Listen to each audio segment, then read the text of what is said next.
Up next on Rod Rides and Wrenches, we take a look at the AGV K6 Hyphen and compare it to the Arai Corsair and Shoei RF1400.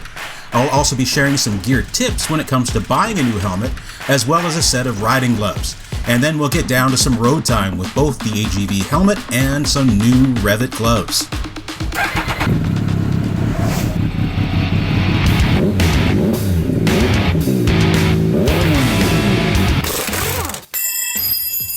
The AGV K6 came out in 2019, and up until this helmet, AGV was far from my particular helmet of choice. The last time I was in the market for a new helmet, I moved from a Shoei to the Arai Corsair 5. The AGV K6 was designed to compete with the Shoei RF1200 or 1400 now, and the HJC F70. The helmet retails for $720 Canadian. I paid $650 for this particular one from my local dealer. I just went and checked online, and Fortnite is selling these helmets for $720 Canadian. Across the border, RevZilla sells them for $550 US. And for our friends in Europe, you can buy them direct from AGV for 500 euros. While we're talking about price and local dealers, I just want to stress that a helmet is probably the most important piece of gear that you're going to own when it comes to fit and comfort. And I believe you really can't figure out if you've got the right helmet without wearing it for at least 15 minutes to check for hot spots. Now, it's pretty hard to do this online, and helmets are probably the most finicky thing to return when it comes to your online purchases. They have to be in the original packaging, and all the stickers need to be in place, and all the plastic bags and so forth. And if the box gets damaged when you're shipping it back or when it was shipped to you, most of the companies won't take them back. Also online, you can't try different brands or models of those brands because each one of them are going to fit different types of heads. And it's for this reason I strongly suggest you contact your local dealer, one that carries good brands like Shoei and Arai, AGV, and go try on some helmets and benefit hopefully from what is a knowledgeable apparel person's experience. These people should know what it is that you're looking for and care about what sort of riding style that you're doing. Most importantly, they should ask what it is that you want out of your new helmet. It could be a better fit, less noise, something lighter. Now, I also can't stress enough how important it is to buy things like helmets from your local shop. It just makes good business sense. If you find the same helmet online cheaper, just go ahead and tell the apparel salesperson. They will, in almost every case, match your online price if you show it to them on your smartphone or you look it up with them at their computer. Best part of this transaction is you get to take your merch home right then and there. You don't have to wait for it to be shipped to you. You also support local business, and your local shop is definitely something that you want to stick around and stock more of the gear that you'll buy. The other thing that buying local affords you the luxury of doing is looking at the manufacturing date on the helmet.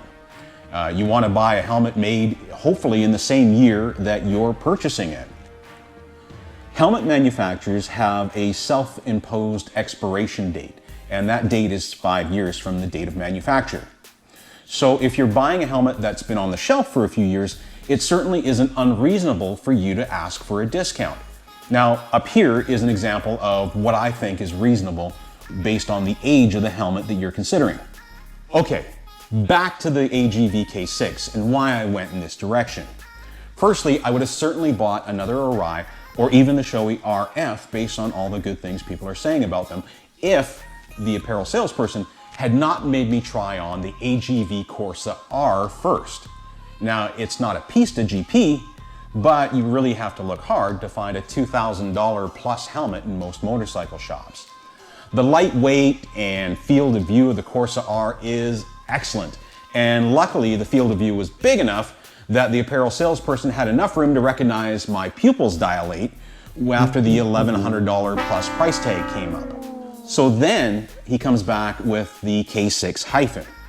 and it's a pretty darn good helmet.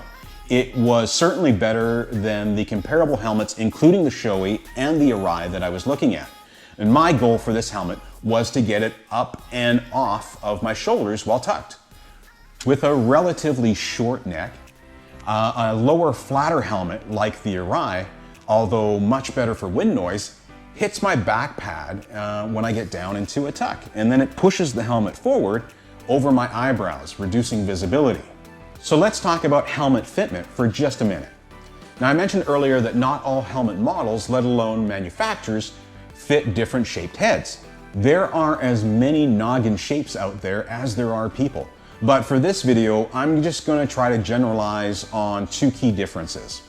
Some people have oval shaped heads, like an egg, and the rest of us have round heads, like an orange. My head is in the latter category. Look at the size of that boy's head. Shh. I'm not kidding, it's like an orange on a toothpick. Shh, you're gonna give the boy a complex. Well, that's a huge noggin. It's a virtual planetoid. Has its own weather system. As a general rule, you'll typically find the difference between a Shoei and an Arai as the Shoei fitting more oval-shaped heads and the Arai being more comfortable on round heads. And it was up until I tried that AGV Corsair R, which was much more comfortable than previous AGV helmets I had tried, I'd always lumped AGV into the same category as Shoei. Let's face it, I'm far from looking like the idyllic Italian rider. So enough about sizing, let's talk about this Hyphen K6 already. Okay, I am definitely going to talk a little more about this helmet, but before I do that, I wanted to also pass on a quick trick for fitting a new pair of gloves. When I picked up my helmet, I also sized up a new pair of riding gloves. One of the most common mistakes riders make when choosing a glove is to have it fit absolutely perfectly out of the box. What you have to understand is that gloves are going to give and break in as you start riding with them. So what's comfortable today will be loose tomorrow, and the gap between your fingers and the fingertip of the glove is only going to get worse as you ride. What I look for in a glove is something that's tight. I mean, I can put my hand in it, but moving it around, it's definitely tight. After a good day of riding, all this is going to change, but there is a shortcut. Before you head out for your ride, put your gloves on and put your hands in a bucket of water to get them good and soaked through. Immediately, you should feel the gloves relax a little. Now go out and ride. Ride until the gloves are dry all the way through. When you're done, your gloves will fit like they were custom made for you. A good glove is going to stretch as it's continued to be used, so if you need to repeat the process, that's okay, but a good soaking and 3 to 6 hours of riding is all you should need to do the trick. Like a glove! Okay, finally, back to the AGV K6. Now, the helmet is made from carbon and aramid fiber. Okay, so carbon fiber is easy enough to understand, but what the f is aramid? Aramid is a lightweight, strong synthetic that was first used in aerospace and for military applications. Things like fire retardant fabric, ballistics rated body armor. Aramid absorbs impacts without breaking and melts at over 500 degrees Celsius. And it's sometimes more commonly known by its brand names, Kevlar or Nomex. While we're talking about shell construction, we should also talk about shell sizing, since all manufacturers want to impress you with how many different shell sizes they have. In reality, shell sizing only makes a real difference if you have a small head. That's right, you heard me. So 4 shells, as it pertains specifically to the AGV K6, is that you have 1 shell for extra small and small, 1 shell for small medium, and then another shell for medium and large. And then the final shell, which we have here, is for extra large and 2XL. Oh yeah. Most standard helmet manufacturers only offer 3 shells, and even cheaper versions only have 2. The shell composite of carbon and aramid fiber make the AGV K6 very light. This XL helmet, according to AGV, is just under 3 pounds, or less than 1,400 grams. This makes it the lightest if not the lightest, full-face helmet that you can buy for under $800 Canadian. By comparison, this Arai Corsair 5 is a full pound heavier than the AGV helmet. The weight of this Arai is also the same weight as the Shoei RF1400. So the change in weight from one helmet to the other is immediately noticeable. My old Arai Corsair 5 was $400 more when it was new than what I paid for this AGV K6. Now the replacement for the Corsair 5 is the Corsair 10, and that helmet is only a half pound lighter than the Corsair 5. So that still makes it 200 to 300 grams heavier than the K6. I know we're only talking about a few hundred grams, which is the equivalent weight of a human heart, a big pocket of change, and all of that amounts to a tin of beans. But nobody would want that much weight sitting on top of their helmet if it didn't have to be there. The light weight of this helmet in no way impacts safety, as the AGV K6 comes with 5 layers of expanded polystyrene, or EPS factor 5 as it's called by helmet manufacturers. Most other helmets in this class are coming with 2 and at most 3 layers of EPS. Now, I did mention before that the helmet is very lightweight, and this lightweight does come with a bit of a trade-off. And for me, I found that regardless of where my head position was while wearing the helmet, the noise that I was getting from the wind and outside was really annoying without earplugs in.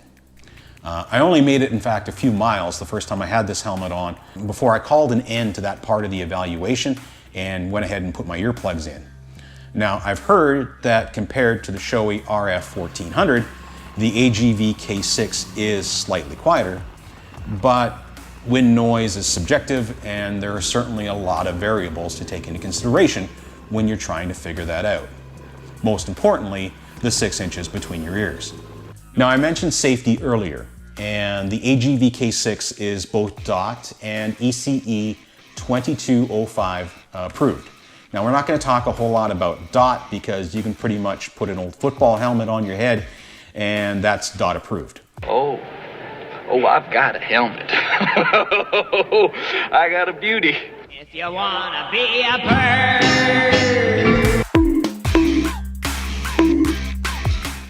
Instead, we're going to talk about ECE 2205. The ECE certification is based on 20 years of testing, and the consensus is in the industry right now that ECE 2205 does have a slight safety edge over Snell. AGV claims that the K6 exceeds the ECE average testing values by 48%, making it even safer than what's required. Now, I believe what the goal here is that when ECE 2206 come out, that this helmet will meet those standards without having to go back and re-engineer it. Now, visibility on the K6 is probably the best I've ever ridden in a full-face helmet. The K6 also comes standard with an anti-fog pin-lock visor. Now, I also opted for the tinted visor. The visor lock on the K6 is the same as it is on the Pista, which means it's designed for the racetrack and can be a little finicky to open with one hand, particularly with your gloves on. It does take a little bit of practice, but you can get it done. My personal opinion is the Arai has the worst shield lock in the market. It never seemed to work for me. I could never get quite the feel that it was locked or unlocked, and typically broke that tab off as soon as I got a new visor. While on the visor, let's talk about the mechanism for releasing it. And I can honestly say that this is probably the easiest system that I've ever come across for removing a visor.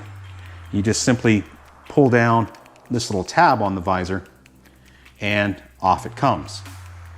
Which means you can swap out to the clear visor as evening sets in without a 30-minute wrestling match or digging into your toolkit. This was literally the first time that I swapped visors on this helmet, and it took me all of 30 seconds. I felt that the venting on the K6 Hyphen was good as well. There are 3 vents up top here, which you can open like so. And then there are 2 additional vents on the bottom that open with this particular lever. Unlike the Arai, there are no vents in the face shield itself, which I found on the Arai to be quite annoying, as it tended to blow air right into my eyeballs. Some riders have said that the venting is not as good as they would like it on this particular helmet, the K6. I was out for a good ride the other day with it in 30-degree weather, and you know, I felt that it was perfect. I didn't have any issues with getting too hot. That's typically as hot as it gets. Where I live is around 30, maybe at most 35 degrees Celsius. Like I said, I didn't have any issue with cooling. For me, the airflow felt absolutely fine. The biggest thing that I like about this helmet is I didn't have to worry about whether or not my rear vents were opened or halfway opened or closed like I had to do with my Arai. The inside all snaps out without fuss and is composed of a mixture of synthetic materials that wick sweat and are antibacterial. The K6 uses a neck roll system that molds along the bottom into the cheek pads. When you remove the pads, you'll notice first that there's a wide shell gasket that really secures the padding and prevents the wind and elements from getting up into the helmet from the bottom. What I also like about the neck roll and cheek pad design with the AGV is that they are one piece, making it much easier to remove and reassemble or wash. Also inside the EPS layers are cutouts for your favorite comm system speakers. The AGV K6 is higher in the back and a little narrower in profile, which makes the helmet really comfortable in the wind. This is as close to wearing nothing at all in a full face helmet that I've ever experienced. The helmet is equally at home on a long tour as it is on a track day, and it just looks great. We'll see how it holds up over the long haul, and I'll be sure to let you know how things turn out. For more reviews on motorcycles, gear, as well as some how-to maintenance videos for your ride, be sure to check out our YouTube channel and go ahead and hit that subscribe button right now. Now, I want to keep delivering and sharing this real-world motorcycling content to you, but stats show that the vast majority of you watching this right now haven't subscribed yet. So please, I will make it worth your while if you hit that subscribe button right now. You can do it! Now, if you're the type of person that enjoys watching, and what I meant by that was watching ride footage, of course, I put a link in the description for some raw footage that I captured the other day on a 12-hour ride with this AGV K6 Hyphen on my head, as well as the brand new Revit gloves. Now, I don't have all 12 hours up online, but some interesting roads in our local area that I'm sure you're going to find entertaining as long as you're not prone to motion sickness. Coming up next week, we'll be working on our Honda ST1300 Troublemaker, so be sure to tune in for that. Until then, ride safe.